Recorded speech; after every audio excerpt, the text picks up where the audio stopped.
In this video, I'm going to teach you how to create email notifications in Acuity scheduling. In order to do that, first head over to acuityscheduling.com. Into this part, proceed to click on the Get Started option in order to create an account, or if you already have an account, proceed to click onto this login option that we can see right here.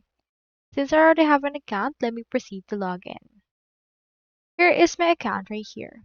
In order to create email notifications, you can find right here your left sidebar. Click on this emails and text, and from in there you can see your admin alerts. Click on this client email. You can see right here the initial confirmation and what it would look like right here. We have appointment scheduled as well as the actual preview for it. You can head over right here to the reminders. And into this, you can actually turn it on. We have in here 24 hours before email. We have in here the template for that. We also have email settings for the cancellation as well as rescheduling option. You can see in here pretty much everything that has been actually formatted.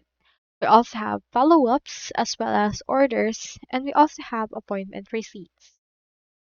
Just choose right here the type of email that you wish to customize through this part, and then edit the template that we have. Now do take note that in order to actually use these templates, you can head over and then edit it by heading over and then clicking onto the actual HTML to use this template, preview it, and the likes. Do take note as well that in order to use this email, you need to be subscribed for a plan higher than standard. So for this case, just head over and subscribe to a higher plan that we have right here. Just choose right here which one and then subscribe to it. So that's all there is today, and I hope this video helped you out.